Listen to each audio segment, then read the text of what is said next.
he's really he's shameless in intellectual argument. He's absolutely without character, a moral foundation, or even intellectual substance.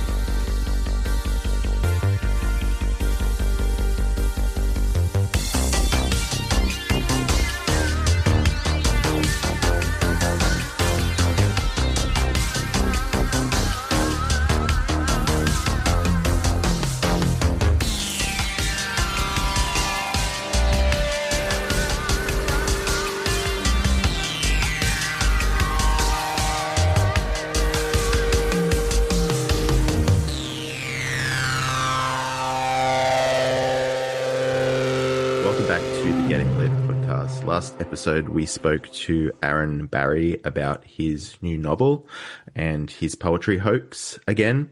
And this episode, we are talking about a fabulous novel by Carson McCullers, the second book that we've done by her. The first book was a few years ago. We did The Heart is a Lonely Hunter. And this book we're covering today is Reflections in a Golden Eye. And to join us on this journey, we have a big crew today, half of which are a couple of Southern boys, which is, we need that perspective on McCullers and the Southern Gothic. So we've got Kalob Petty here. Hey, Kalob. How's it going? Thanks for having me. Good. Thank you for coming on. And we have Banjer Jack. How y'all doing? I'm well. How are you? Fantastic. Was that good? Yeah, it was all right. And we are also joined by friend of the pod, frequent guest, editor-in-chief of American Vulgaria and Ritsuko, Mr. Ryan Simón, who is not a Southerner. No. Hello, how are you? Montana seems like the south of the north, though, right? Yeah. Oh, yeah. Like you're hillbillies and shit up there, right? Yeah. Of a sort. You wear cowboy hats and boots and stuff. Yeah, Yeah. Are there country bars and stuff up there? Well, I feel like Caleb could have a better perspective on this because I grew up in this. I have no frame. Well, I've never I was been going to to the South. Yeah. We just hung out. We were just in Montana together. Give me your Montana Yelp review.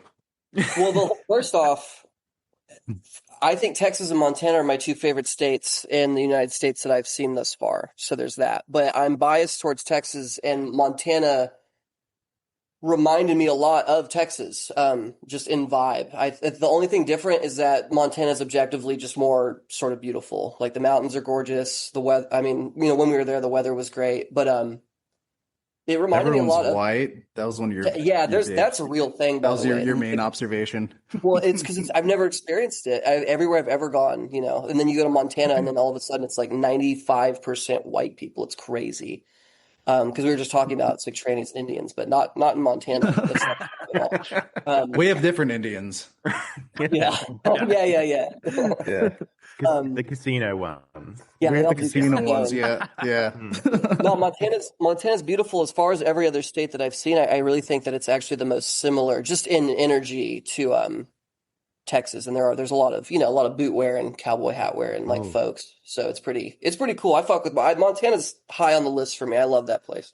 Oh, I love that because I love Texas and I love Texans. I've been there so many times, but I also love the mountains and snowy stuff and all that sort of. So that's kind of the mix. I mean, I feel like that's what it is. You'd probably love Montana. Yeah, I'd have to go.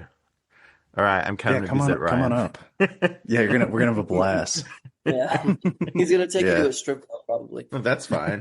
It's not like I haven't been to a strip club. Oh yeah. I took Caleb to his first pair of boobs. Ever. Ever. Yeah. It's a shock to me. Okay, first of all, you guys, with the Southern guys in particular, where are you guys from? Just so we can give a bit of color to this kind of Southern Gothic book and where you guys are coming from. Banjer, start with you. I'm from North Carolina. I live in South Carolina right now. Does she say exactly where it takes place? 'Cause I know she's from Georgia. Yeah, I don't think it does, but I think that because she's from Georgia, it kind of every synopsis of this book says that the fort, that the army base that it's set in is in Georgia in the 1930s. But Let's go with Georgia. Georgia. Yeah, that makes it. Georgia, baby. Yeah. Going on down to Georgia. Yeah. Yeah, Cool. no, I mean, yeah, I love North Carolina too. I've been there. Love that state. it's the best, man. Very nice state. Yeah. And Caleb, you're obviously from Texas. Yeah, I'm from Texas, mostly around Houston. I live in North Carolina currently. That's right. I actually just hung out with Colin not too long ago. I was also just noticing that Banjer, your voice really is. It sounds a lot like Danny McBride, so I guess that is like a Carolina kind of vibe. It's a very Danny. We do have an accent. It's not super distinct. It's not super distinct among the southern states, but yeah, we do definitely have an accent. But yeah, just Texas, mostly Houston, Dallas, kind of back and forth between there. Yeah, lovely. So yeah, I really love the South. I've obviously done on this show a couple of like Southern Gothic novels, but like, what do you guys think? What's the certain sort of je ne sais quoi about these novels? Like, what makes them different from like, more northern stuff? Like, I think for me, I'll give my answer first. For me, it's like so much of American literature is very New York based, very sort of East Coast, sort of, but whereas the Southern Gothic, you get because it's a very different part of the US, and I don't think even people in America realize this. Like, it's a different vibe. It's not just the weather.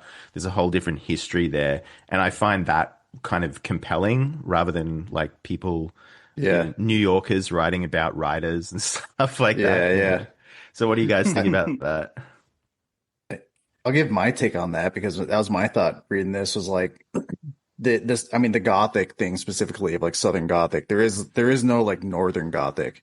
There's no like Gothic of Montana. I mean, the closest you'll get is like Pacific Northwest grunge, Seattle is like the Northern Gothic is like Kurt Cobain. But there's in the East Coast, it is much more cerebral, like self-aware, literary, David Foster Wallace kind of stuff. In the West, it's more like a cult. Like Pynchon, I would say, is like a very like quintessential California occultic. But like the Southern, like reading this was like the motivations of like the Southerner is like very irrational. It's sort of like a heated, animalistic passion. It's like, what is going on with these people? Which is a very like Southern thing. What's that like Florida movie, like the Heat one? I'll think of it. I'll look it up actually. Step Up 2. It's in line with like Basic Instinct of like that woman who seduces a man. Something Heat. I'll think of it. Body Heat. Body Heat. Yeah, Body Heat's another one of like that one's a very Southern like. It's a very humid movie. It's that's my impression of what's happening here. It's a very like humid, derived like passions of some animalistic, that it is unique to America or Southern America, South United States, not South America. This isn't Isabel Allende. This is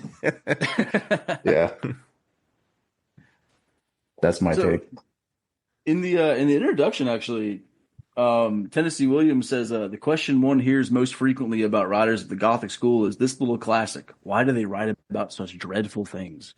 And that is kind of like the through line between all of it. Is it's just like this is only my third Southern Gothic book, but they're all just about like just a mess, just a big old mess the whole time. Like As I Lay Dying, mess. Wise Blood is a mess. This is a mess. Like, dreadful things. Nice. Yeah, I mean, this is my first time reading anything that is Southern Gothic. I'm also not extremely well read either, so I don't have much to compare it to. I will say that reading it, the thing that stuck out to me was that how old is this book? When did this book come out? The 40s. The 40s? It feels really dark considering it's... there's like that part where they talk about the woman cutting off her nipples with like the garden. Oh sheet. yeah, that's Yeah. so grisly. That's when I was like, oh shit, this is a fucked up book. No, it is, and that was yeah. the same thing. I was like, there's a morbidness to it that is, I mean, even just like I'm reading it and I have like a fucked up, 2025 brain, so I can't imagine what people in like the 40s were thinking when they read that shit. But I was pleased with it. I love dark kind of, goth emo shit, and I feel like this book does a really good job at just kind of being like, just kind of depressing a little bit. But it's also like, and this is the thing as well, I think, is a quality that a lot of the Southern Gothic writers have, and Carson McCullers in particular has, which that, it's really kind of depressing, fucked up shit. But there's also like, it's strangely like life affirming. Like Flannery O'Connor's the same. Like, yes, it's very interesting that like I feel that the best Southern Gothic writers are women. Like I think that's an interesting kind of like little factoid. You might disagree with that, but like so there's this sort of, I don't know, it's this kind of there's a vitality to it at the same time that there's all this like fucked up shit happening in it, depressing shit, like, because I think the vitality comes from like facing this shit like kind of head on, which is very Southern as well, like rather than just like, the tension in a lot of the, New York cerebral novels is about, covering stuff up and like very English, I guess, like the kind of the repression of that, whereas it just all comes out in these books, which is lovely. I mean, I love the horse image and so many images with the horse in this book. Like that's just so, I think, women love horses too. I've got a whole theory of the horse girl that is like a like I've got a whole typology, and one day I'll like articulate it in like a big next Substack. Yeah, that'd be great. One of those, all right. But essentially, it's kind of like this because I think for women it starts when they're younger and when they're sort of like pre-sexual, and it's like the sexual being expressed through the horse before they actually have sex. So like there's something to that, I think. That's why they get so obsessed with it, like almost libidinally obsessed with it when they haven't even had their first period, like so yeah, don't cancel me for that. No, that's so no, the horse girl is the like one of the most like reliable stereotypes, like the everywhere for all the of horse all girls of time everywhere. Yeah. And there's a complex typology that I'm still working on, but yeah, we'll get. I think I've even talked about it on the podcast, but yeah. So just for listeners who haven't read it, this is a really short book, and Ryan read it in one sitting. I read it in like two. So it's like the edition I've got is like, 146 pages. So it's basically a sort of novella, even though that's a gay word. But it's a pretty word. It is a pretty word. Yeah, it is a pretty word. So basically, this is set on a U.S. Army base in possibly Georgia in the late 1930s, and it's sort of the other quality about this as well is that it's really dreamy. So that's an important thing that I kind of want to pin down. But yeah, so we've got at the heart of the story, we've got Captain Penderton, who's a sort of rigid, unhappy officer. And he's kind of, I don't think you realize this at the start, but as it goes on, you see that he's sort of tormented by repressed kind of homosexual urges, which is, again, another thing that's pretty kind of trailblazing for back in the 40s, I think. Like just even talking about that. So he's also got his beautiful, restless wife, Leonora. And she's almost like that's a real archetype as well. Like we're talking about the horse girl archetype, which she is one of those, but she's also like the kind of oblivious hot woman who just causes chaos and is an emotional terrorist and just doesn't understand. Yeah, she's like almost retarded. Like they're like she can't like think abstractly. yeah. Like she's like he tells a story. She's like she doesn't get stories if it's not happening right there in front of her. Right. They specifically call her feeble-minded. And like and when they're like playing poker or something, she's like counting on her like fingers like the numbers of blackjack, you know? Like, Yeah, I she got just like 7. accidentally gets blackjack but doesn't know. She's like one of those people who, like, if you asked her, what would you do if you didn't have breakfast this morning? Like, she wouldn't be able to answer. I did have breakfast. Yeah, but I did have breakfast. But I did.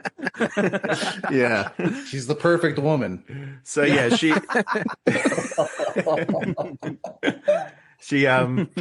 has an affair with the neighbor, which is, so this is all on, they're living on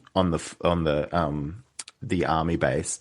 So she has an affair with the neighbor, which is Major Morris Langdon, and he's kind of more easygoing, I guess, than Pendleton, because I guess he's not as repressed as him. And then there's Morris's wife, who is like the other archetype of like, she's if Leonora is feeble-minded, Allison is like feeble-bodied. She's just always sick and sad. Yeah. Like timeless female archetypes. Written by a female, by the way. Yeah. A long COVID. Yeah. Yeah, and so yeah, she's sort of grieving their lost child, and she's sort of accompanied and kind of waited on hand and foot by her Filipino servant, who I thought Anacleto, yeah. Who I thought when he was first introduced, I thought he was going to be a gay character, but I think that's just me being stereotyped because like Filipino servant, like, you know, he's like, definitely gay coded, speaking I French, thought that too. dancing I around. definitely thought he was gay. If you watch the movie, he looks gay too. So. I imagined him as like the Breakfast at Tiffany's Chinese guy. He was like comically Asian. I just wanted to wring his neck, honestly. Like, yeah, he was so annoying. But horrible. Yeah, like when he fell down the stairs, I was like, yes. Yeah. And the major calls him. He's like, "Oh, you're a rare bird, aren't you?" Cracked up with that. So, and then we have as well the other kind of character that is Private L.G. Williams. So he's sort of quiet and a bit simple, but then he becomes sort of obsessed with Leonora, the wife of Captain Pendleton, and so it starts out. He starts being kind of like a little bit of a voyeur, and like he sees her naked one night, and he sort of watches from the woods, but then he starts to like creep into their house and like watch her as she's sleeping. And then like that's sort of something that no one really notices until like the end of the book. So there's also like I did mention the Firebird, the horse, which I feel like is also a character in the book. For sure. So it becomes a symbol of like beauty and a almost a trigger for the spiral of the novel. The other thing about Williams, which I loved, was how he just wanders off and like gets naked in nature, and I'm like, so true. You need to do that. Lady Godiva riding the horse naked. Yeah, that's right. And then there's and what's really magical about this book as well is, like I said, it's really short, but she shifts between all of these people like so fluidly and so seamlessly that, and it's like an old Southern dame telling you a story as well. But also there's this other register of it. It starts out, and this is incredible from a craft point of view. I think it starts out describing Private Williams first and his days and stuff like that. Yeah. The way it starts out is almost like an army report. Like he does this, he does that at this time. But then it sort of bleeds into this, like I said, an old Southern like grandma or something telling you a story, and like, you know, going from this person to that person, almost like gossiping about these people, which I thought was like really incredible how she pulled that off. Yeah, yeah. Yeah, putting it on a military base and having that opening, and then the way it's written has a sort of like farcical element where the way there's a sort of like comedy of like miscommunication or like misinterpretation where you're like it'll follow one character and then you'll see like another perspective. Like I don't know if like Arrested Development does this well, but I just thought of this where it's like I feel like that show where it's like you see one side, then you see another side, and it's like kind of humorous the way that you're like seeing this drama unfold based on these like what do you want to call it? Like off the cuff, like dramatic irony of like I know what this guy's doing, but now this is this person's interpretation, and it just kind of devolves to the point I like midway through I forgot that it's like on a military base in this like serious setting, and it's this like weird drama unfolding. Yeah, I probably articulate that better, but yeah, I was surprised by the way it was written in that sort of like multi-perspective way that's so like dark and humorous at the same time. Yeah, and just never confusing either. Like it just flows so well. Yeah. Yeah. I mean, same. Like, I think probably like once like the drama really starts happening and like the affairs and all that start like really becoming the center point of the story. I was picturing the suburbs the whole time. I forgot entirely that it was on a military base until they called the general in. I was, oh, that's right. Yeah. They're military. That's right. Yeah, it's solely a suburban drama for sure. Yeah. And I mean, that's kind of cool as well, because I think because it's a military base during peacetime.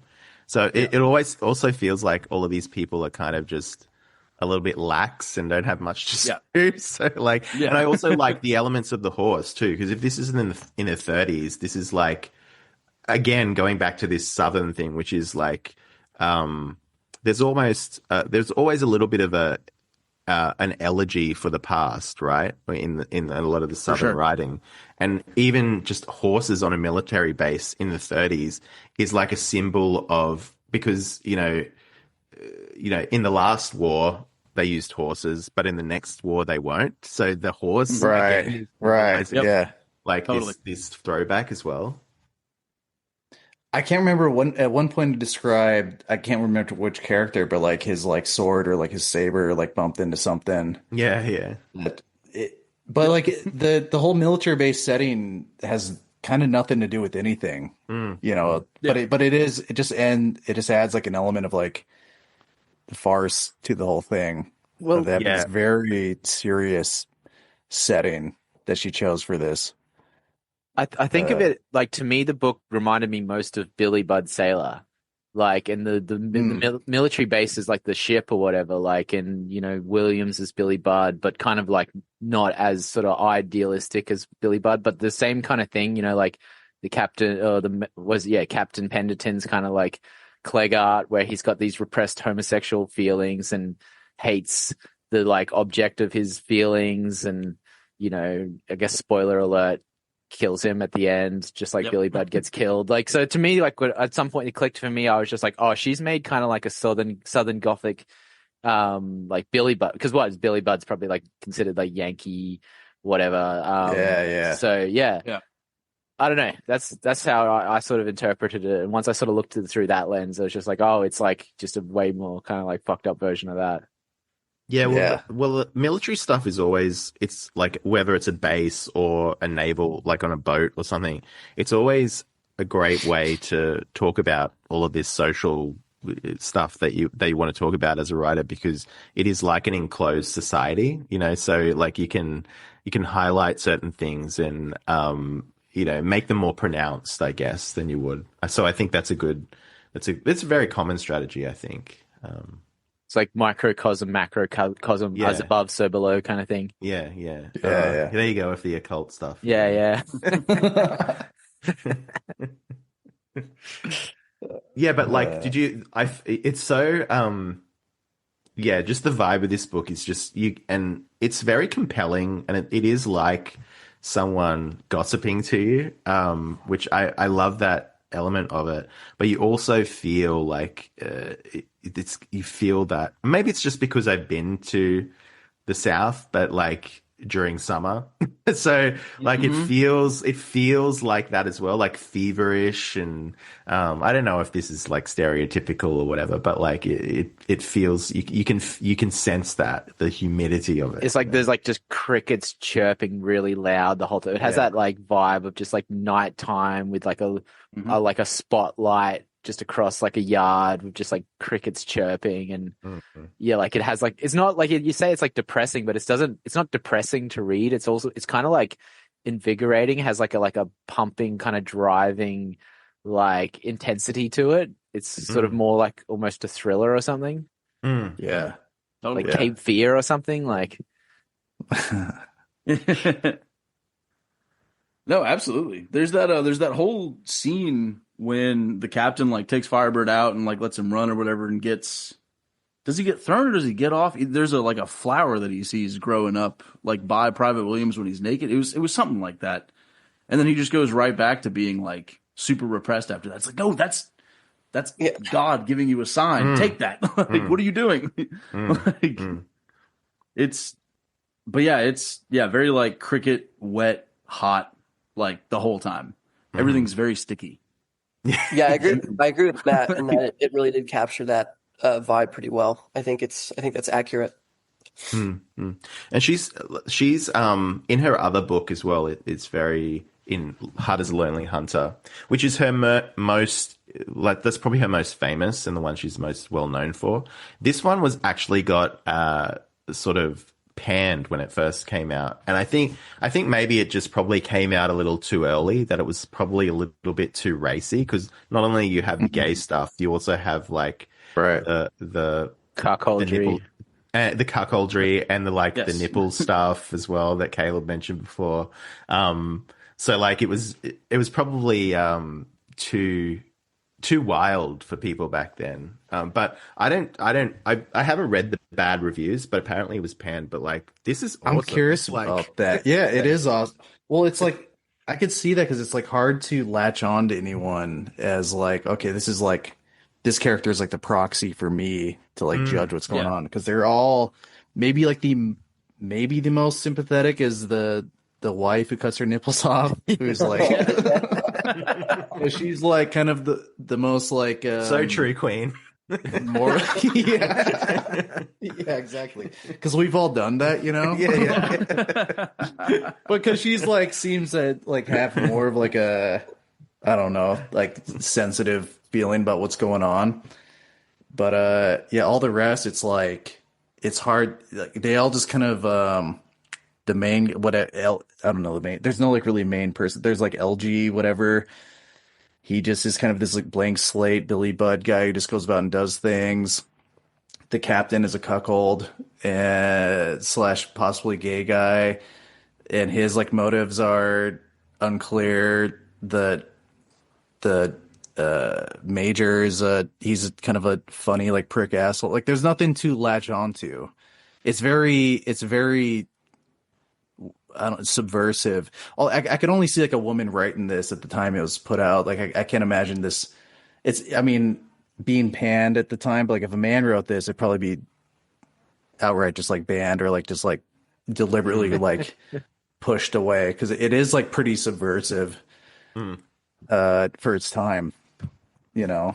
Because there's really, I don't know. It's a really odd thing.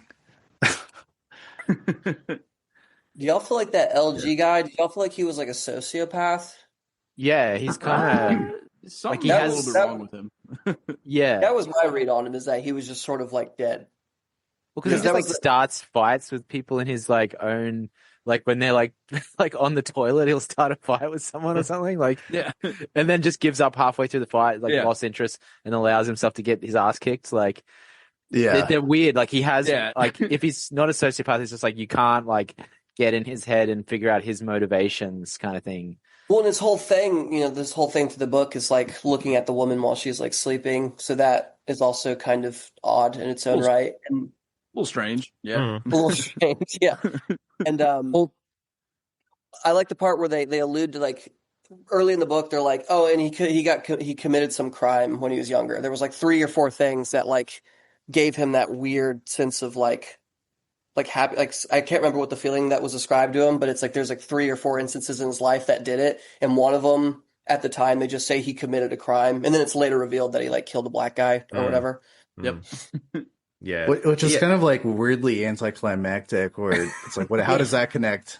Other than so. That was funny, and then that he has a sort of like water boy, like women are the devil complex, like ingrained in him.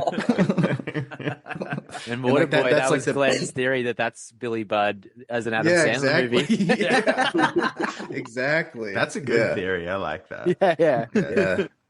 Because that's like the best. I couldn't even remember what the passage was like. Is his dad or something, or some sort of like religious thing about like women have some sickness in them. So like that was his main, like when he saw the woman naked was like the first time he saw a woman naked, and he just was compelled to see that in this like deeply obsessed. He became deeply obsessed with. Yeah.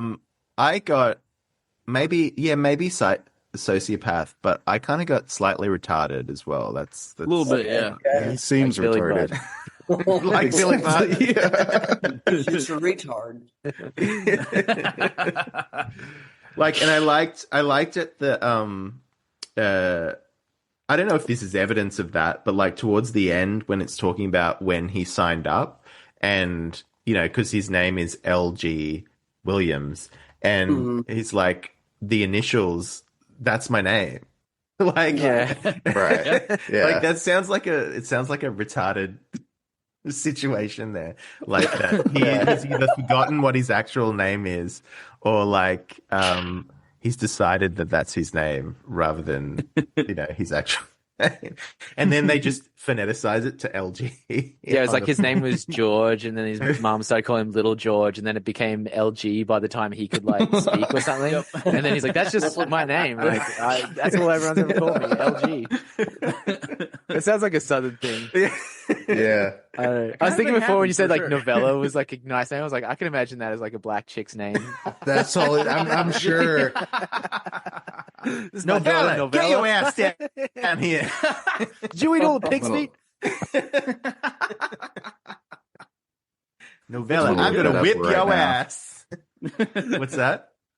I was gonna look up like the baby registry of like the name Novella in America. It's probably spelled differently. Yeah, like UH on the end or something. Yeah. You and with apostrophe, with an H on the end to make it a little bit more biblical, like novella. But yeah, like, sorry, go ahead. No, I was gonna say there's a pretty name. Go on. Yeah. Came across one in the Bronx. Yeah. A novella. Yep, novella baby in the Bronx. Is there a mugshot? Not yet.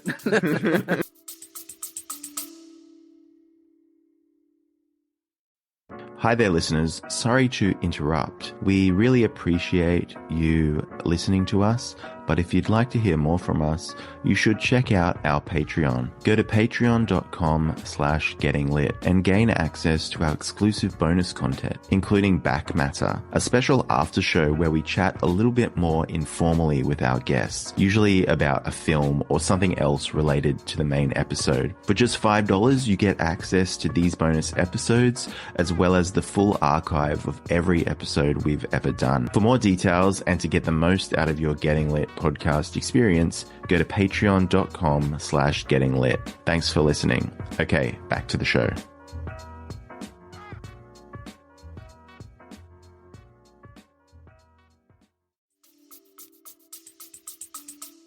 It's coming.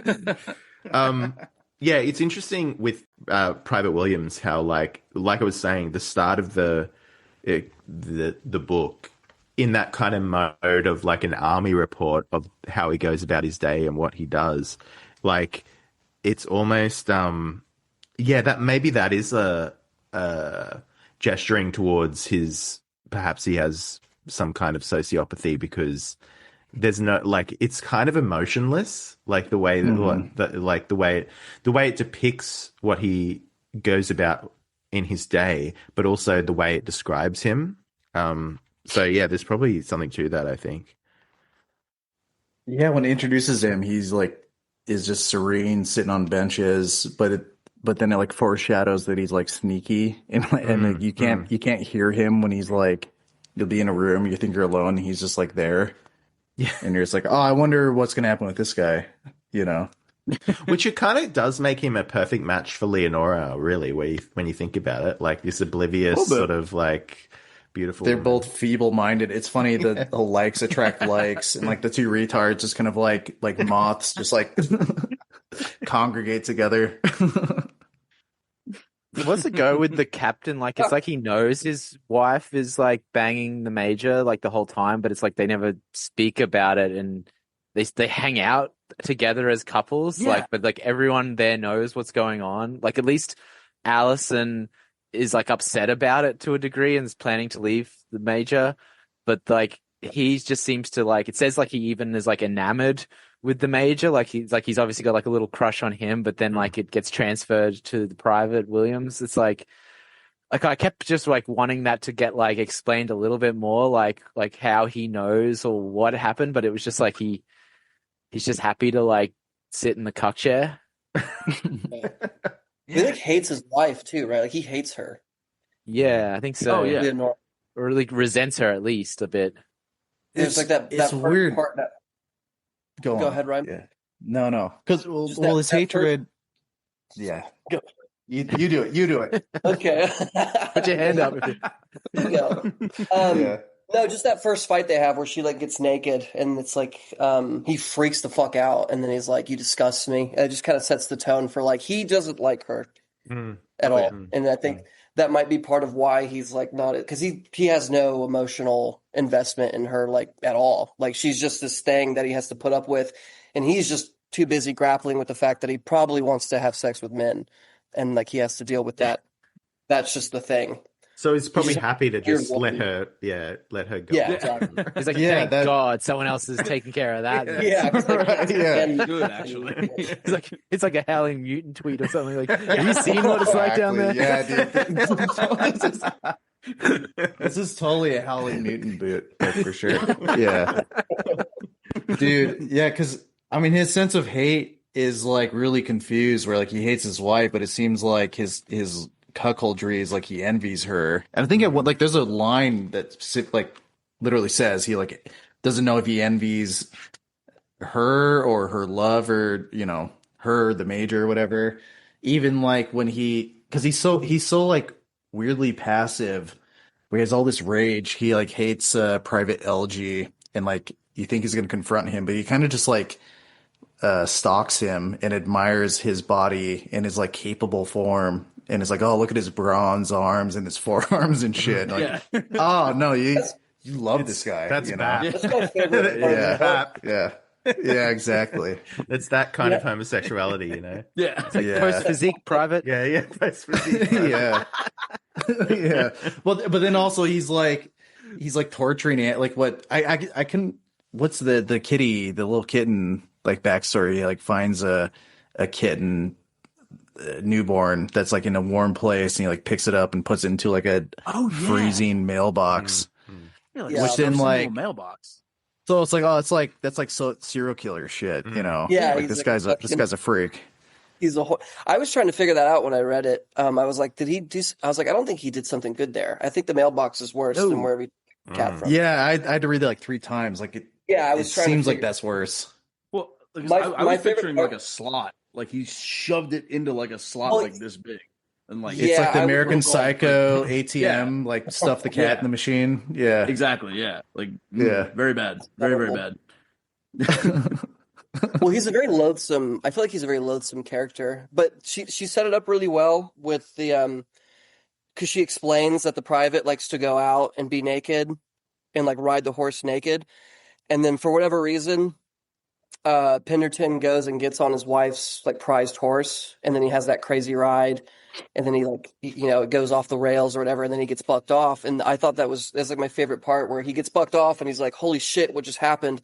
And he's having this weird breakdown where he starts beating the horse, and then and then the private, he just happens to be near the private, and the private's just out there doing the whole thing where he's naked, and the private just walks up, just completely nude, and takes the horse and leads it out. And he's like, "What the fuck is happening?" And then that's when he becomes like kind of obsessed with him on that level, because it's like he's looking at his glorious, physique or whatever. Yeah.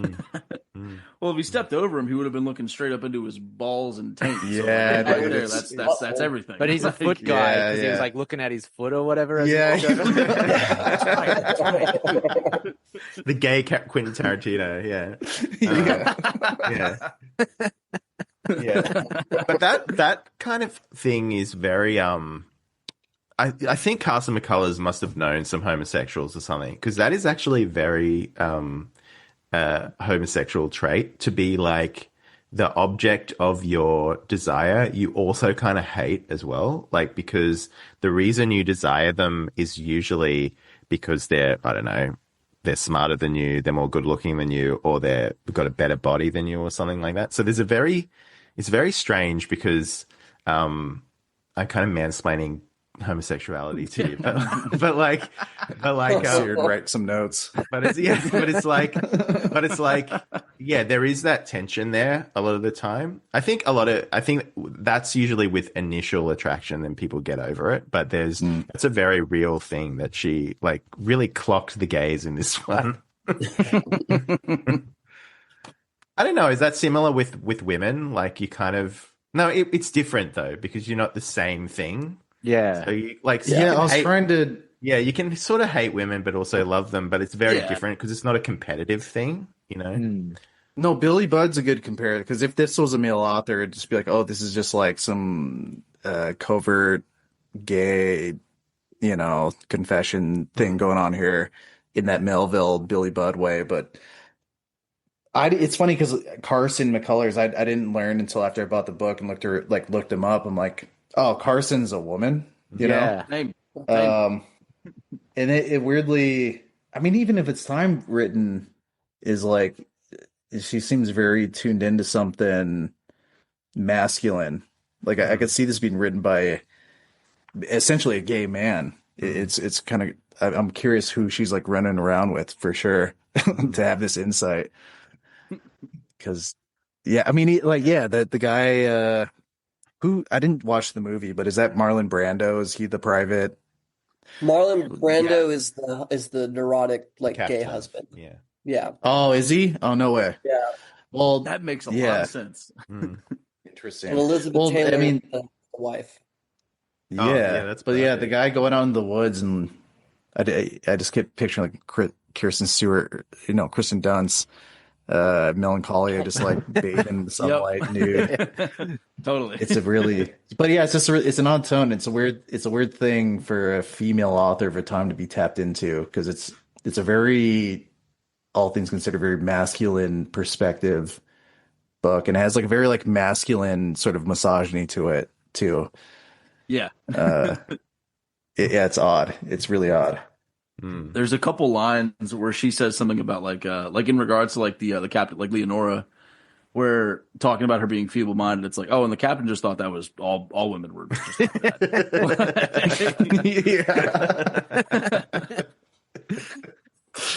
Yeah, I do. I don't know. Like, sometimes you feel like the best writers, no matter what their sex are, like, they do have a little bit of that. They've got like a kind of almost equal parts feminine and masculine side, and that's how they like clock things so well. I think that's what I feel about like Polya. Like, I feel like the reason Polya is so good is because she just perfectly embodies both.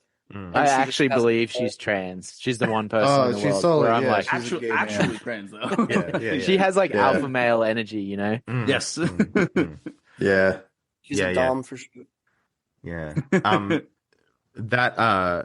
The other thing about, speaking of trans stuff, like the Penderton's sort of like hatred of his wife as well, I think you could do some autogynephilic reading into that.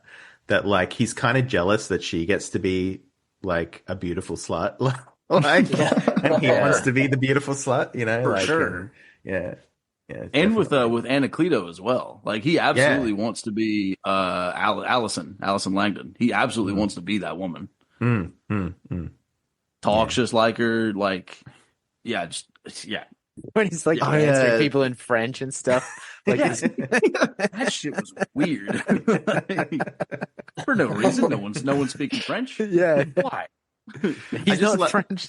I just love the idea of like a Filipino servant in like the South somewhere. Like it's such a ridiculous image. Doing here? He's like got his watercolors out and stuff. Like, what do you guys make of the title, The Reflections on a Golden Eye? And there's that bit where like Talks something about his like and it's like looking at like gets like psychedelic then. Like I don't know really what to make of it, I guess, other than like just looking into like a mirror or looking into your soul or something like that. Like there's something. Well, isn't there? There's another passage earlier on, or maybe it's later. I can't remember, where someone, I think it's Captain Pendleton, sees his reflection in the eye of the horse's horse. eye. Yeah, and like feels a bit judged by it. So maybe it's there's something about that as well. He sees his reflection in the horse's eye. L.G. Williams has a brown gold eye. And he's kind of a blank slate. And then then the Filipino has his like peacock golden eye reflection line. It reminds me of what's the Thai book, Story of the Eye. Yeah, like how the eye is like there's not really any clear, it's just kind of a surrealist poetic device, but yeah, I have no idea with this one what that refers to at all. Well, a lot of it is about voyeurism. So looking at someone and the kind of, you know, the implications of that maybe. And so you look via your eyes, but you are you see yourself in other things' eyes as well. Like there's something to that, I think. The first reflection is, you know, the reflection, the golden eye, something small and grotesque is the first reflection. I don't even know if there's anything after the reflection talk in the other, when they kind of mention that kind of stuff. That's the first thing that they say is something small, and then that's what Anacleto says, and then Allison talks back and she says grotesque, so something small and grotesque. Yeah, small grotesque lives. Yeah, no idea. Yeah, no, it's great because it's like, again, it's like a very short book, but there's so much to sort of latch onto with all the symbolism and stuff. It's great. I'm just trying to find a few. There's so many like passages that I marked that were good, but like she's just a great stylist, and not a showy stylist either. Like it's just it flows very well, and you get a sense of everything that's happening, but also there is a bit of mystery, like we're saying with the symbolism of the horses, the eyes, all of that sort of stuff. What did you guys think about that? Yeah, it just has like an aura of mystery around it. Like just even to like the motivations of all the characters. Why, like, I'm always like, does everyone on the base know that he's getting cucked? Like, is this like just between these two households? Like it just is like, thick, goopy, just like mystery just around everything, and like just this brooding kind of like dark aspect to it. They have to know also. Yeah. They have to. There's no way they don't. Yeah, how does that not everyone know? They're all gossiping and whispering and stuff. They're like not even trying to hide it either. Yeah. So it's, it's a straight up mystery book too, because they set that up like at the very beginning. You know someone's gonna die, and I love when they do that kind of thing. So it's they're like, oh, on this army base one time, you know, however long ago, that someone was murdered, and then you read through the book.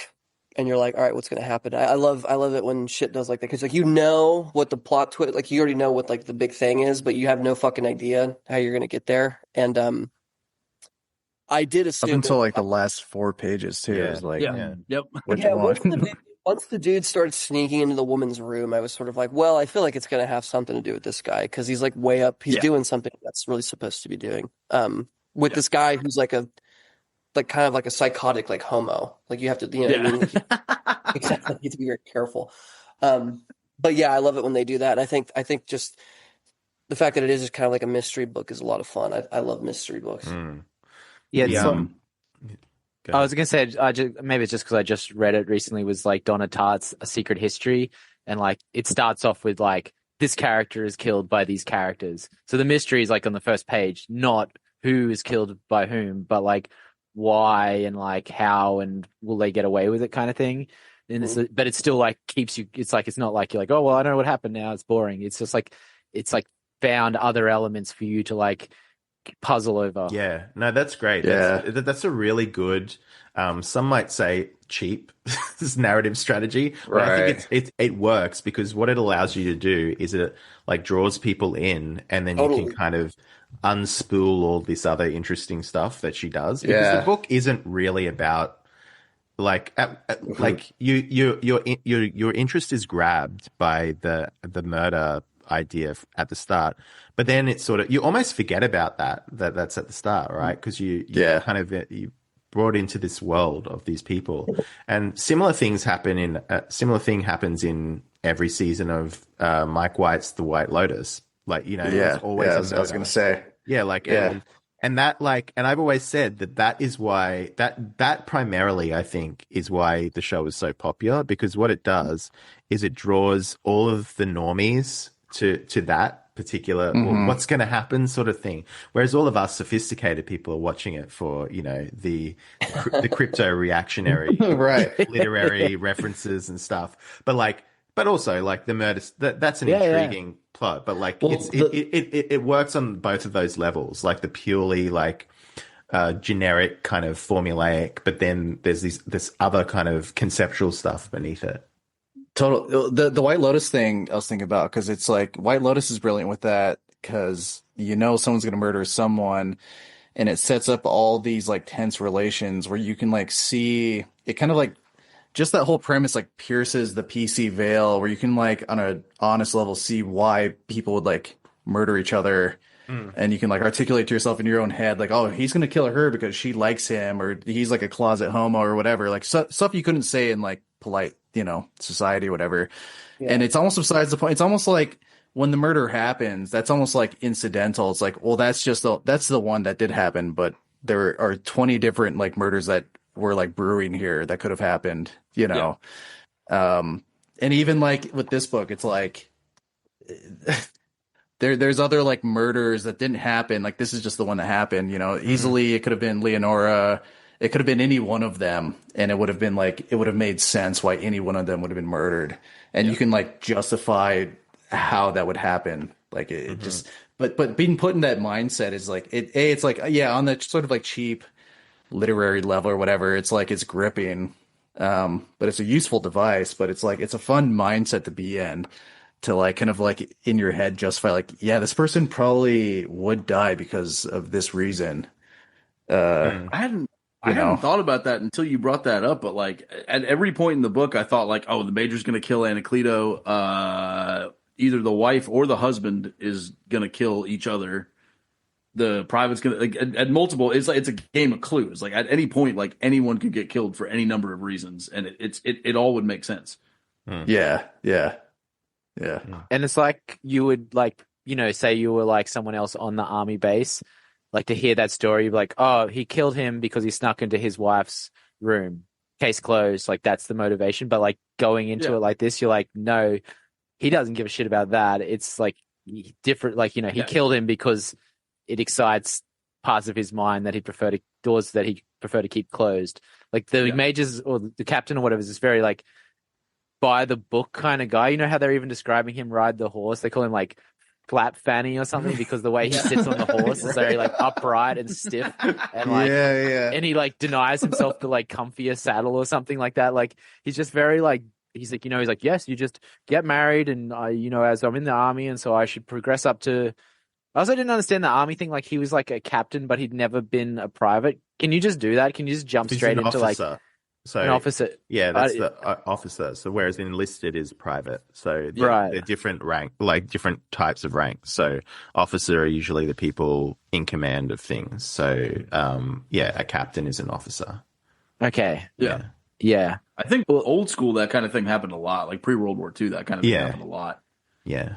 There wasn't like a merit. You didn't like graduate up. You just like came in as an officer or came in as enlisted, and you just kind of that's just how it worked. It's different in Australian Army, but my dad basically was in an enlisted, so he went from I think they start out private and was the top rank in the enlisted sort of rank, which was warrant officer here. So but he couldn't go beyond that because he was in the enlisted track. You have to be like have a degree or something like that. I can't remember. Yeah, it's close. It's like a political appointment. Well, not that exactly, but it's like you have to have like some kind of pedigree to like get past a certain point. Yeah. It's funny that nickname as well. What was it, Captain Flat Fanny? That means something very different in Australia. Yeah. Yeah, we have the British definition of that word. Oh, is Fanny pussy over there? Is that how? Yeah. It's like the first word you learn as a little kid. Like that's a naughty word for that thing. Like,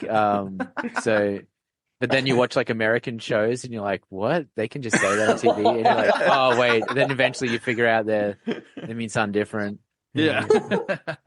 Yeah. That's funny. But the scene with the horse as well, where he's sort of like the horse is he's sort of falling off the horse, gets bucked off. Like that scene is there's a lot of tension in that scene as well. And I think it's almost like a hinge point in the book as well, because it's him kind of just wildly out of control. And like he has been in control all of his life, but there's the horse as well, this like, athletic stallion animal. Like it's very interesting that it's a stallion too, because like, stallions are usually not the most controllable horses. Like they're the least controllable horse.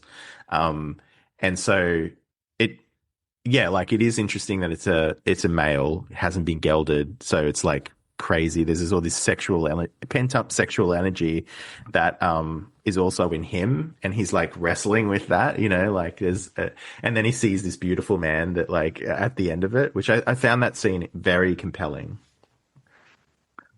That the hinge point of the book is a great way to phrase that. That is the point right there, where he can either like that whole scene is about him like having an opportunity to take some amount of freedom and do just be honest, and he doesn't do it. He goes right back. 1 second he's like, oh, that was tight. Anyways, I'm gonna beat this horse's ass. And even before that, he's like riding the horse and he's like just stopping it for no reason all the time, just to try to like enforce this control into it. And then the horse is kind of like eventually just like, fuck this guy, and just like starts like galloping, like it's just right. Like he's trying to like control this thing this like wild stallion. He's trying to like control it like it is like a private or whatever that he could just order around, but because it's sort of whatever, just nature, he can't. Is there any like I'm doing like really annoying like literature class symbolism stuff here, but what about the fact that in that instance doesn't he get his wife's saddle for the horse? Because it's his wife's horse, but then it's saddled with his wife's like saddle. He does, I think. Yeah, his saddle is more of a like a more masculine, I guess, because there's like English and Western saddles. Yeah, Okay, Montana man, tell us what. No, totally. There's two things there, because like that's his wife's horse, and it makes a whole point about how like there's this sort of like it's almost like his wife and the horse are in like. They put on this whole show of like the horse pretending to like buck her off or whatever, and they're like doing this whole like performance of her taming this beast. And so when he gets on the horse, which it makes the whole point about how unusual it is that he comes alone. So he's like coming with like some sort of like agenda to like essentially he's like kind of getting some sort of like vengeance against his wife by taking her favorite horse out. and he does like typically in like the U.S. like there's like English and Western saddles, and I'm sure someone can like whatever fact check me on all this shit too. But like typically like English and Western is like English is more like prissy female European, and Western is more like cowboy whatever. So he like deliberately does his like Western saddle to domineer this horse, and he's like pulling in the reins. The funniest thing about that too, in a weird like kind of sexual image, is like when he's like he keeps fucking with it, and at one point it like looks back at him in the eyes, like Yep. which is a really odd like sexual image. Yeah, the whole saddle thing, and then him like beating the horse is definitely there's Something there for Yeah. sure. totally. That was my favorite scene, and I also love the last scene as well. Even though it's one of those scenes where it's like, oh yeah, this is the culmination of the setup in the first few pages. But I thought that was well done. And it was also kind of like inevitable. It's one of those things where you kind of know it's going to happen. It's inevitable, but when it happens, it's kind of surprising the way it kind of plays out, but also not at the same time. Like it's interesting. She makes that element of it quite interesting to read anyway. With what him getting the private getting shot? Getting shot, yeah. Okay. Cause when the captain finds him, like, I think you're 3/4 into the book, you kind of realize that's probably what's going to happen, and the way it plays out is it's more of a psychological thing. Like you don't, it's not like he's killing him because he's intruded in his house. It's nothing like that. Like there's all this other stuff going on, which was great. He like barely cares. Yeah. He's just like, oh, well, all right. Yeah. It's that cat. Something wrong with that captain. That boy ain't right. Something's wrong with him. Well, it's funny too because at the beginning of the book, she's like, there's that part where the captain is like in his office daydreaming about how he could maybe reprimand that private or whatever. Yeah. Like, he just wants to get him, and this is like his chance. It's like, oh, he's in my fucking, he's spying up. So and like you said, there's all these other weird little like things going on, but like from the very beginning of the book, he's got it out for this guy, and then he has a complete reason to do it because the soldier is also just a little, for his own way, he's a little off. Yeah. So Caleb, you watched the movie? Yeah. Am I the only? Did anyone else? Yeah. No, I didn't catch it. I was hoping to today. I did not have time. Okay. Yeah, I watched I watched The Name of the Rose instead. With Sean Connery. Oh, did you? Yeah, Did you like that? By the way, you read the book because too, I right? read the book. The book's better. The movie's cool. I would have really fucked with it if I watched it when I was a teenager. I love those like Misty Castle movies. The movie's fine. I think my expectations got lowered because people were saying, "Oh, it's kind of garbage," but it's fun to see Ron Perlman as like a fucking drooling spastic, and it's all right. It's totally all right. They changed a few things in it just to make it more like satisfying, where the villain gets killed and stuff like that. But it's not as good as the book, but it's worth a watch for sure. Yeah. All right. What about the movie? So the movie of Reflections in a Golden Eye, starring Marlon Brando and Elizabeth Taylor. How was that, Caleb? Was it good? I mean, the thing that I noticed about it more than anything else was that it was just extraordinarily faithful. Like there's like little things in there too, like little side things that are in the book. Like the second time that the soldier sneaks in to the woman's room, there's like a plate that has like a little chicken wing on it or whatever. Like they have the plate and the chicken wing. Or like when Anacleto gives the Allison like medicine, he makes a face. He like makes a face. So it's like it usually just kind of just uses the book as a script, and they do a lot of little things in there too. So in that way, it's very faithful. I was really interested in it just because it had Marlon Brando and Elizabeth Taylor, which are arguably like the two most iconic actors of their time period, like playing husband and wife. So I was pretty stoked on that.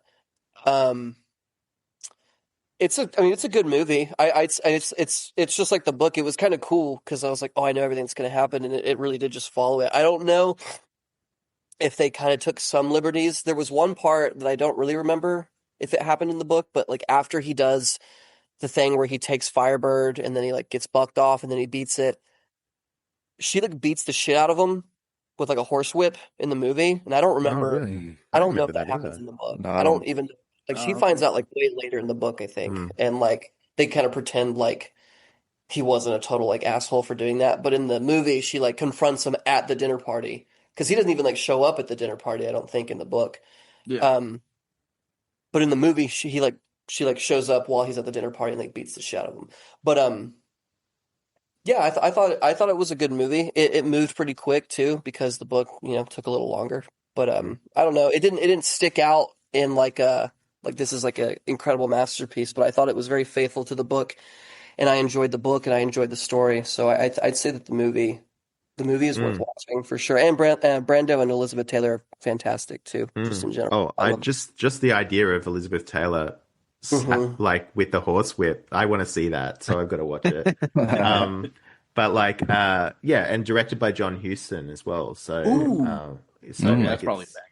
Yeah, I thought for sure Marlon would be the private when I saw that. Well, 67, so he's probably not young enough for that. Oh, 67. Yeah. Oh, yeah. The other thing that I was shocked by was that they show Elizabeth Taylor's ass and some of her tit in it, which I do seems want to see that. I don't know. Oh, I yeah, don't know if they, And what are our that's review? not very- What's our that's- review, that's not Caleb? super common for the time period, right? You don't do that a lot. When I asked Caleb if it's good or not, that was the gist of his review. That was the first thing that And I said, noticed. ew! That was cool too. I thought that was dope. Did Brando do the nude scenes? Oh no, No. it wasn't Brando. It was what's his name? Robert private. Forster. Yeah. So there is one, whenever the horse thing is happening, he like passes the private and you can see him like laid out on a rock. And there's like a very quick snippet or whatever. And then whenever he comes to take the horse, it's just like his ass. So there is ass. Right. There's woman It's something and for man everyone. ass. Yeah, exactly. I mean, I was telling my friend, I was like, well, if it's faithful, there's going to be like dick and tits in this movie. It's sick. There's a little bit of tits.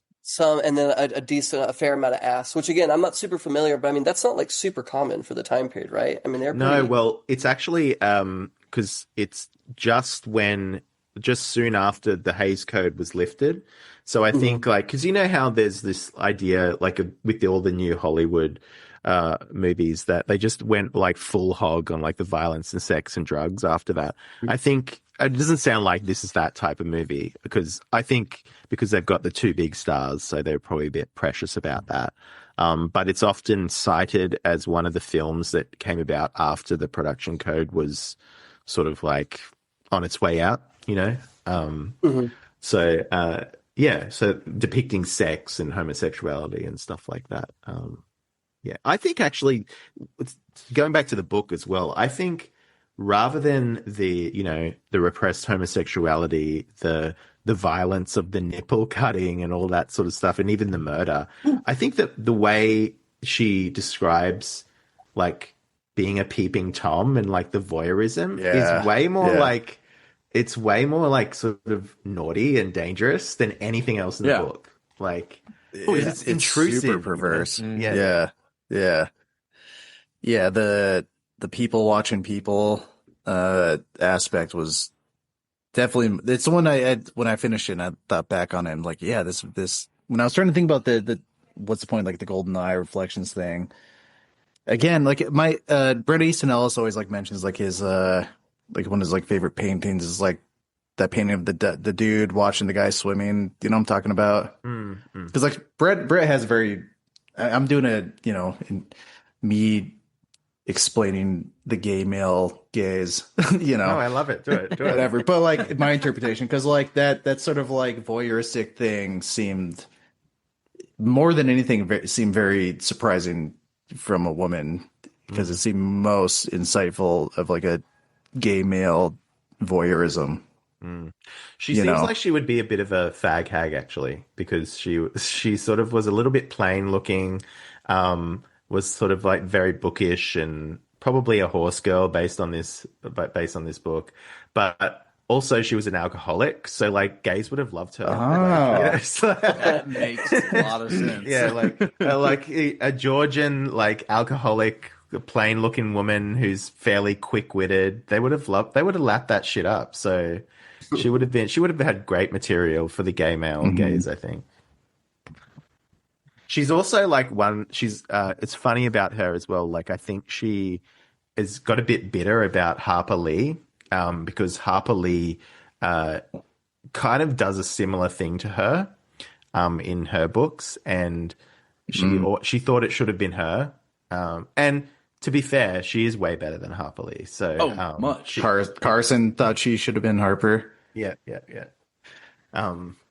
But so there's those elements as well. That's a very gay coded thing.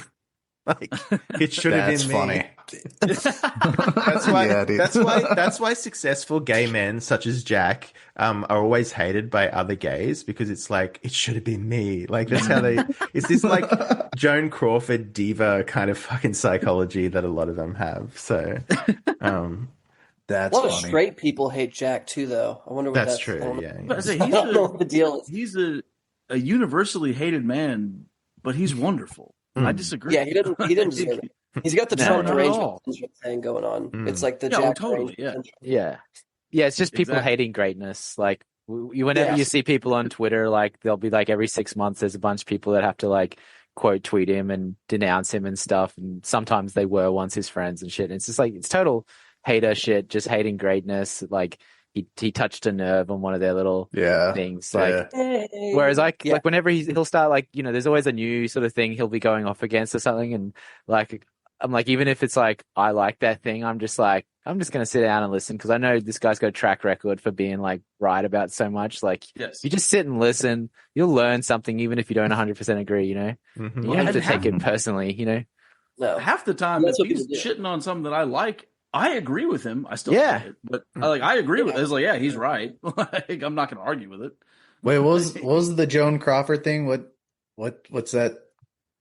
What? Oh, I'm just saying. It's a kind of wannabe diva psychology where you're like Joan Crawford and you think that you should be the one, right? Like I'm referencing a lot of her movies, but like, okay, you should be the one rather than like I just picture people like washed up actresses like Mummy Dearest or something. Like every comedian's like that. Yeah, like their best friend will like blow up, and they're just like, "Fuck that guy! He got the Netflix special." And it's like you don't think he's funny? No, he's hilarious. But fuck him! Like, yeah.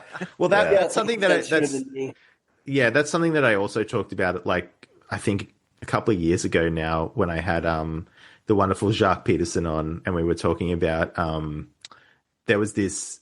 It was like Real Housewives, but it was like gays in like West Hollywood. And it was hilarious, but it wasn't great, but it was fine. And we were talking about this very dynamic, that it got all this hate from the gay community because it was like, they're just like butthurt that it wasn't them on the show. You know, it's that sort of like kind of jealousy. And it's just like, I've never understood that. Like, I don't. It's wild, especially now, because I feel like that's sort of like haterade. Like the average person seems like savvy about what that is. It's just on an optics level, like being that prissy about, you know, someone who you clearly admire and envy. It, you know, to show your cards, to show that you're so envious it's wild that people are still like that. Yeah, especially there are now. so many Captain Pendletons, like you know, who are clearly acknowledge and admire the greatness in someone, but like have to kill it because they feel like it reflects poorly on them. You know. Yeah. Yeah. You like that? I linked it back. Yeah. I do like. I think that must be what it is. It's like that sort of reflection of seeing yourself like. Or like your desire reflected, and then also just the voyeuristic thing of like looking into this little microcosm as like kind of an outsider, and something. Yeah, you just figured out the title of the book, dude. I was just about to say, are these reflections in a golden eye? Yeah. It's like His being eye was probably golden reflected as in the a golden fucking gun eye and muzzle blast was going off. yeah. Yeah, No, well, it is for I'm surprised I knew nothing about this author, this book or anything. Harper Lee is a good comparison point because like everyone knows that shit.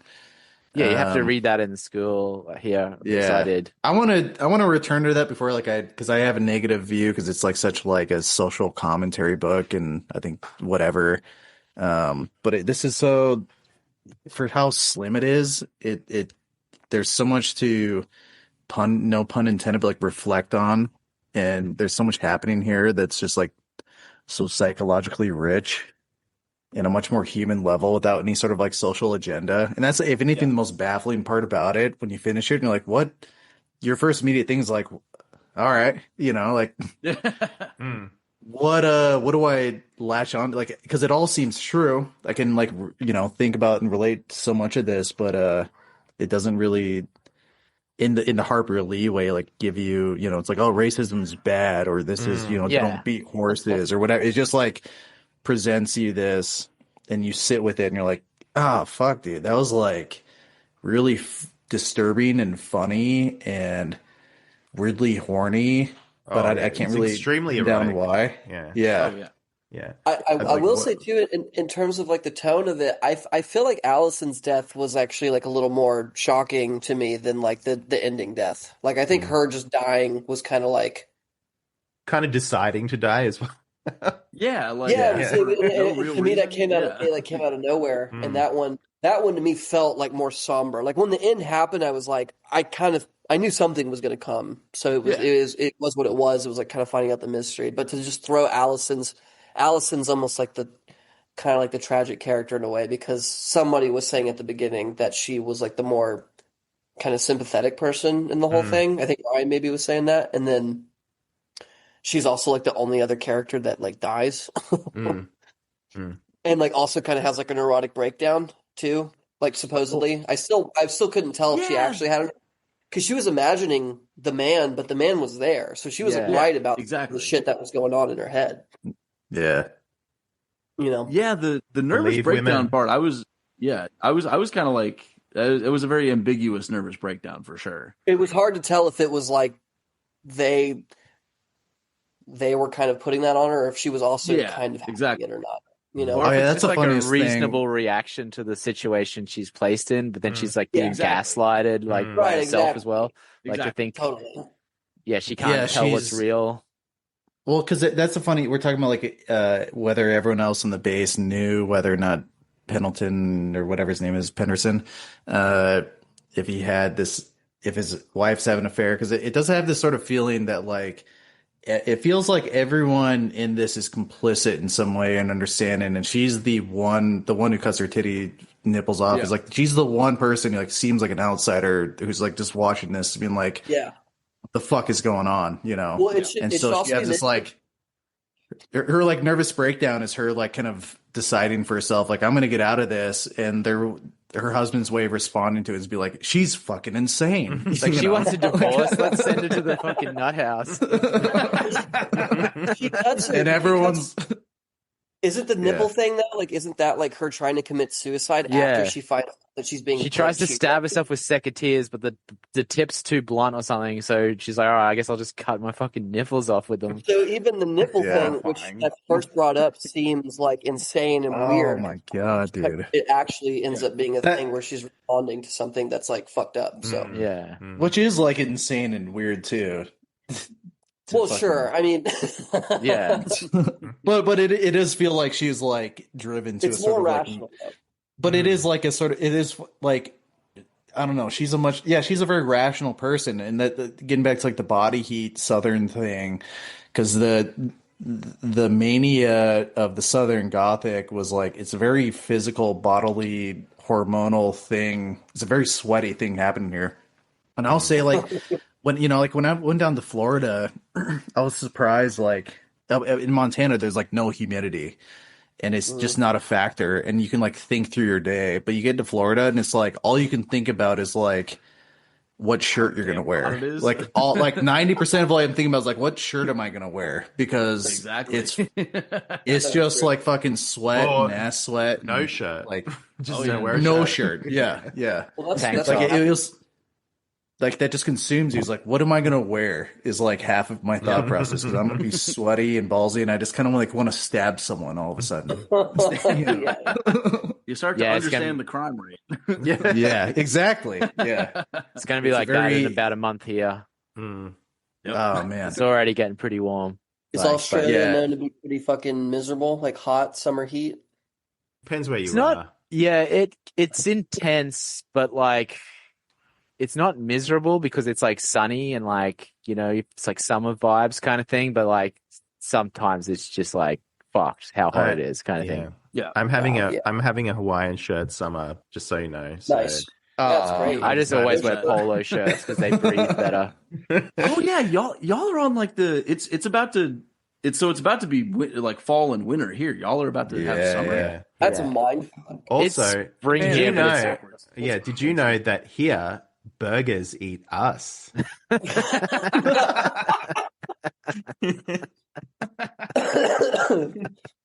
Incredible. Yeah, no, but yeah, it's reversed. No, the other thing I wanted to say.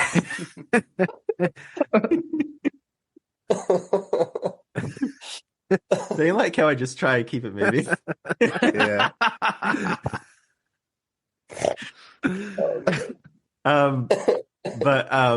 Yeah, with the Southern thing, I think there's something we're approaching a point there with the Southern Gothic stuff, which there is that like bodily element of it, I think, like the sweatiness, the humidity, but there's also a quality that I sort of noticed that is very different there, that it comes up in the books, which is like outcasts, like different sorts of people kind of just living together, and fucked up shit happens, but like it's just all laid out there and not with any sort of judgment, which is weird because like there's this kind of sort of reputation that the South has of being really racist, really religious, but like I've never felt more welcome anywhere in my life when I went to the South as someone from another country. That's because you're gay. white. Yeah. And white. Well, I'm Italian. I'm Italian, so that's kind of why. Yeah. No, but you know what I mean. Like you guys know what I mean. Like that is Southern hospitality. It's what they call it. You know. Yeah, but it's not just that. It's a living together thing that, like, because I've been to the North as well. It's very different. Like, and I found it very interesting that everyone in the North, all the Yankees were like, oh, it's so racist and religious in the North or whatever. But I just found it really interesting how like there was this weird thing that white people especially do in the North with other types of people, whether it's like gay people, black people, gay black people, or that doesn't happen in the South. People are all just like vibing out. Like it's not like there's not this weird like, here's my black friend, you know, there's not that sort of, do you get what I'm saying? No, yeah, no, I'll say when I went down, when my kid was first born, I've never had so many people like want to like hold my baby than when we're like, you know, down south and anywhere, you know, they were much more hospitable.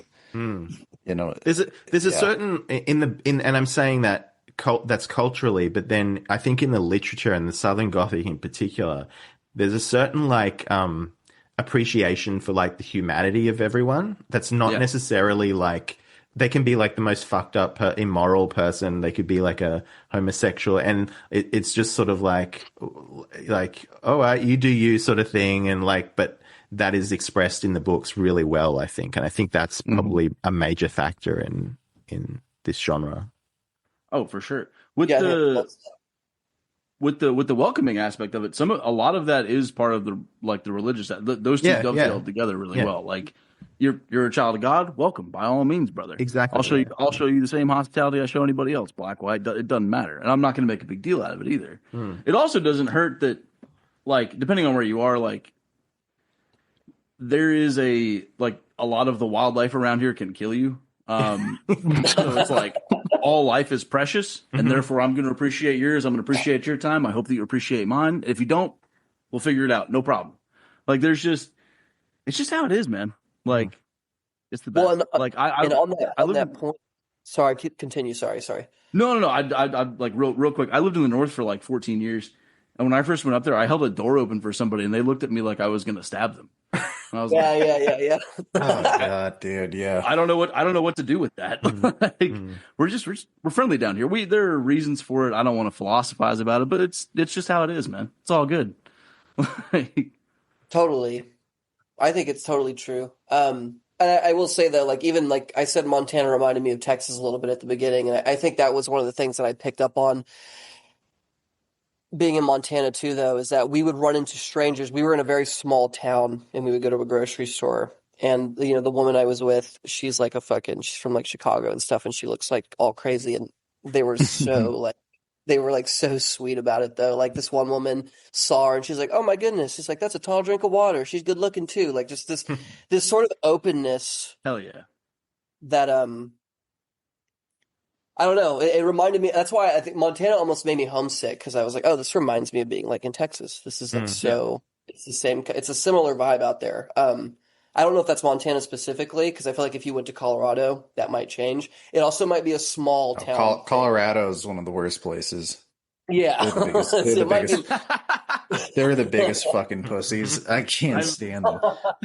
Yeah, so like I can get well, that. then it's like what Washington and like Oregon's, like Portland's over there. Like that shit's just fucking scary. I'm happy that the Nirvana thing happened on TPN, because I like the grunge thing. I like Seattle. It's like Antifaville, whatever, but like they have culture. But yeah, what you're describing, small town, whatever, that is kind of unique where you're at. But I will say though, there is pockets of that in Montana, but like nowhere. When I went, anytime going on south, it is a different. I do kind of think there is something religious there. Montana has more of the as a general state, has more of like the "don't tread on me" thing. Like there is a sort of like you could call it cowboy standoffishness in Montana, where it's like, get off my lawn, Yeah. Where it's like, I don't know you, and I don't want to know you, because you're probably going to be in trouble. Whereas like when I've been in more, just generalizing the place in the South I've been, it's like there's been much more like people are like going to talk to you in a way, and like I said, holding my kid, and like people just want to like hold my baby, It's like you're immediately family in a way that I haven't experienced really anywhere in Montana or elsewhere. And it will never be in bad faith. If I don't know a good word for it, but like anyone, like if you're in a public space, like anything like that, if someone asks to hold your baby, they mean it earnestly. Oh, and it's like the roughest people. Yeah, it's the roughest people, and then they hold your kid, and it's like the cutest thing. And for me, it's like I need to be more accepting, maybe. Like case by case basis. Yeah, sure. But at the same time, though, it's very earnest. It's very sincere. Well, the religious thing, that's a great point too, though. I wonder if that does have something to do with it. I wonder if it's like a Bible Belt vibe, Yeah, I think it probably comes from the idea that when you live in a community, you often have to sit next to people in the pews who, like, you probably don't approve of their lifestyle or whatever, but you're like you said, Banjer, all children of God sort of thing. So it's like and that is much more pronounced there, I guess, where the church being like so, or at least used to be so kind of integral to society. Yeah, Montana is more of like a libertarian. Like it is more libertarian in its sense, and if anything, more secular in that way. But yeah, the South is pronounced like it is very Christian, which is nice. And like well, I was just gonna say, like, it does get a little different when you get into the cities, but like I'm out in like the country now. I thought when I moved here, like, oh, I'm not in the country. No, I'm the country. People around here. Your country is a catfish sandwich. Okay, you can get a catfish sandwich in the city. It is a thing where people are there are hassles, there are frustrations for sure, but it's wonderful, man. Like, people are I'll drive by like just random people. You get away from the car like just all the time. Everyone's just like you're kind of baseline friends. You don't know each other, but like we have this like there's a baseline of we might be okay. We might not, but we have a baseline of starting from okay. Yeah. Like right off the bat. Rather than like the North is like we start off like way down here. Like we start off from you're gonna rob and stab me. Like, yeah, and you've got to like totally work up to like building, sort of building trust with people and stuff. And it's just like but cities are filled with like Trantifa fucking freaks. That's true. Still, even in the that's South. still a thing. But even in the South. Even in the South. You can't really get away from that shit. No. But go ahead. I'm from Charlotte, North Carolina, like where that Ukrainian woman where the woman, the famous that stabbing that just went down. Exactly. So whatever. Yeah. I remember I went to Charlotte when Sam Feller was living there from the third place. And because he's enormous, like I was just like, I love having this giant like bodyguard next to me. So I never felt like we were gonna get stabbed, which was great. And I'm actually not tall either, so like he towers over me. But where was I going with this? Oh yeah, so like it's really unfortunate as well that there's this like kind of cliche that the South is the dangerous place, or the less like hospitable place or whatever. Like you do have Southern hospitality, but there's this association which I really don't like because it's not like my lived experience says otherwise. Because every time I go and visit, because I've been to Texas a few times, got a few friends there and stuff, and every time I go, like I get people saying, "Oh, are you afraid?" Like, and it's always about like the gun stuff or like the racism, the homophobia. And it's like there's none of that. Client. Yeah, you're not afraid of the Ku Klux Klan it's like down there? What? Yeah. Do you think it's like the 19th century or something? It's not. So my impression used to be was like if you went to Texas, be like a bunch of good old boys in like a pickup truck, be like, "You don't sound like you're from around these parts, boy." They're like, and they might say that, but it's all good. Yeah, we don't take kindly. Yeah, exactly. They're not going to hold it against you. Though. It's all good. Yeah, exactly. Now that I have a pickup, I do that to people, but it's for fun. Caleb. There is a Caleb's full of hate. There's a common meme that goes around among like I really want New Yorkers to stop moving to North Carolina and stop ruining it, but there's a common meme where they'll move down there and they'll go, North Carolina's it's full of Klansmen and they all play bluegrass on the weekends, and it's like, that's right, stop coming. Dude. Yeah. Well, that was the same issue with Texas. Like, the whole thing in like Austin and like the bigger cities was like Californians would go there and then they would be shocked at like the politics or whatever. And I'm like, these people are like nicer than you though. Like just because they voted for Trump, they're not fucking like, I don't know. It just frustrated me. It always frustrated me, the pompousness of like, I don't like to put people in boxes. So if I say Yankee, I don't mean like everybody that's from the North or whatever. But it's like there is this weird kind of like, like you were talking about, Matt. You're just saying this sort of weird thing. Like you'll watch a TV show, it'll be like, oh, there's fucking rednecks are so dangerous, and the South is like this lawless land of like inbred hicks, and it's like they're like infinitely nicer people than like college educated like coastal elites, and they're infinitely more like hospitable. It's just what it is. You know what I mean? And I think it's like you said, like the religious aspect, there's just like a more down to earth, I think, kind of existence. You're not in these like prestigious milieus. Not everyone's a fucking careerist. You have like tradesmen and like deeply devout religious people that like do like family business or blue collar workers or whatever. It's just like it's all these different kind of things, and I feel like it feels more human in a way. I will never stop singing the praises of Dixie Men. It's the best part of the entire world. You'll never hear another word out of me on that subject. Yeah. It's the best. The Dixie Chicks need to change their name back. Bring the vibe shift has come. Goddamn traitors. Where did they change it to? What are The they chicks. Chicks. It sucks. They're the chicks. Fuck Sucks. that. It's That's like so that bad. sucks.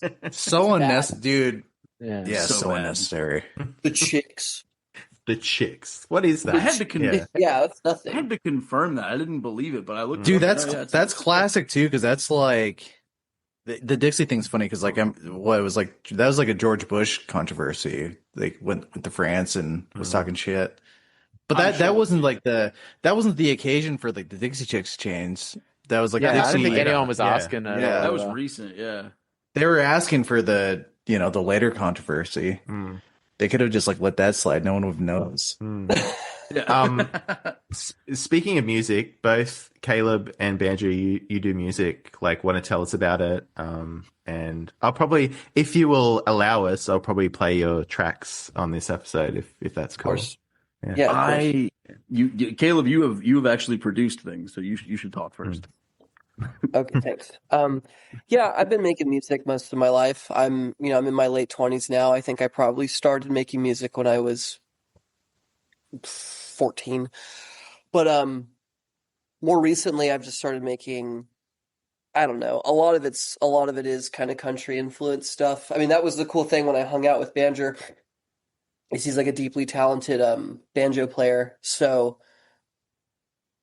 I mean, I would argue that your musical roots are more Southern than mine. I mean, I grew up with like liberal, 1990s like punk people. So like a lot of it's like kind of infiltrated with like that kind of influence. But yeah, I like I think Southern kind of energy and country music has always been a big part of it. And so to discover that I actually have a knack for like kind of writing those kinds of songs too, is really interesting, which I only really discovered in the last like year. I had put out a record a little over a year ago that is not that at all. It's very, very different. It's almost more like some weird conceptual piece that's more dark in nature and maybe more experimental. But then at some point, maybe it's because I stopped smoking weed and doing drugs, I don't know. But like I kind of pivoted and now I just kind of like drink sometimes and like I write guitar songs, and I think a lot of it's just manifested in sort of a country energy. So the record that I'm currently working on, I would say, is country to an extent. And the song that I think you're going to use on this episode, I mean, that's a very country song. But it varies. It still varies. I can't ever quite shake the, whatever, like the annoying like art shit. So we'll see where it goes. Yeah, why not do both? Yeah, totally. You can do whatever you want. That's the fun part about it. That's my piece. But I mean, for me, I have a hang up on actually finishing things, and I'm working on resolving that. Like I'm 6 songs deep on a record. I refuse to release anything before it's done. So it'll be done when it's done. I don't know how long it'll take. You got to give me something to play on the episode. Come on. I can do that. When what's your timeline? Actually, he's a good banjo player. Play something now. Go get your banjo. Yeah. Yeah.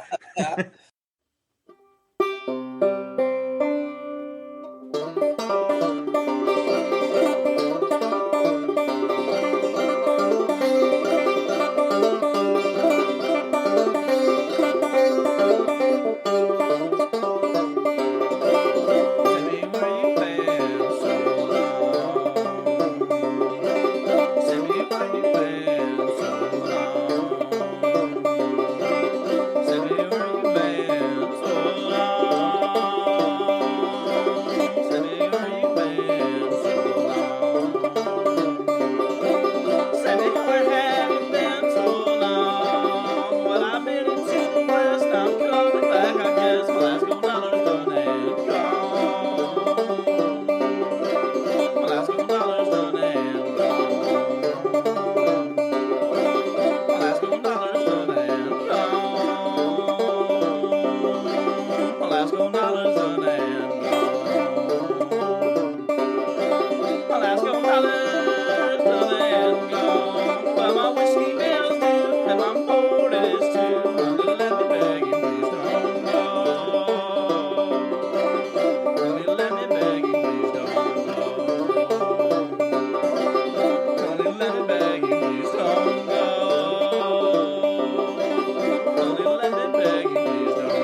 Thank you for playing, Banjer. Ryan, do you have anything to plug before we head off today?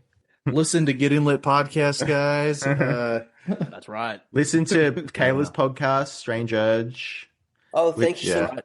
Yeah, I got a podcast with, speaking of Southern people and country shit, my co-host is Luke Roberts. He's a well-known, he's been around for a while.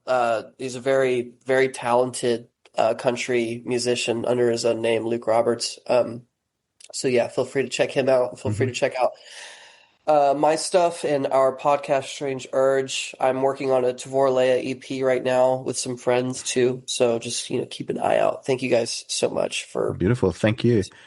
And Ryan, what did you have to pitch? Shill.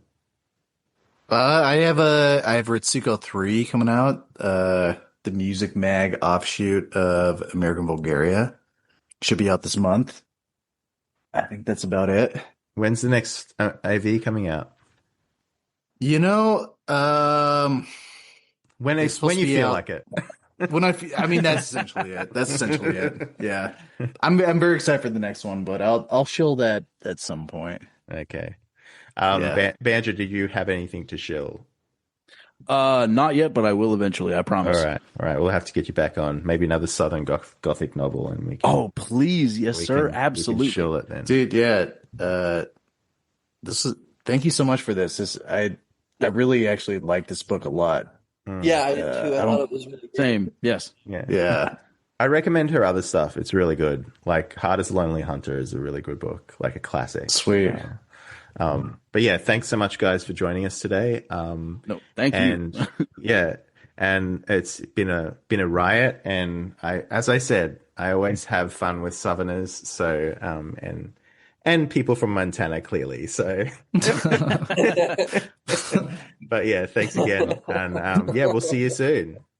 Absolutely. Thank you so much, boys. Thank you. Yeah, good thank seeing you guys. Seriously. Thank you so much.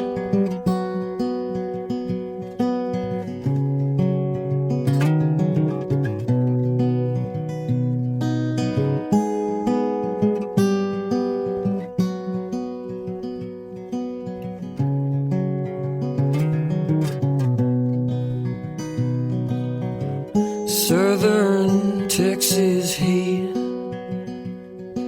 is burning up my feet. Carolina snow is falling oh so slow. One last cigarette, then it's time for bed. I don't rightly know where it is I'm bound to go. Baby, there ain't nothing like a man without a home. Boy, I tell you something, all that you earn, you don't really own. Something's in the water, it drives these people mad. Something's in your daughter, yeah, makes me want her real bad. Yeah.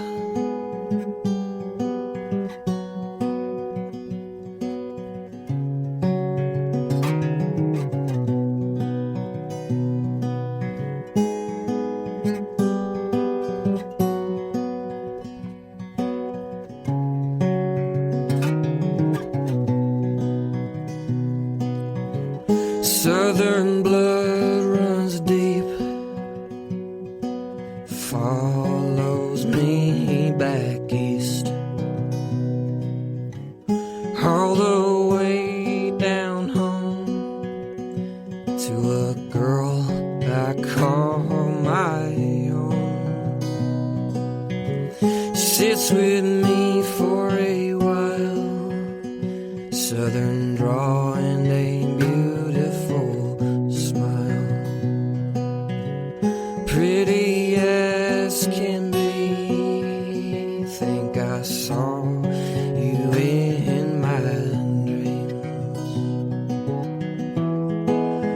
Baby, there ain't nothing like a man without home.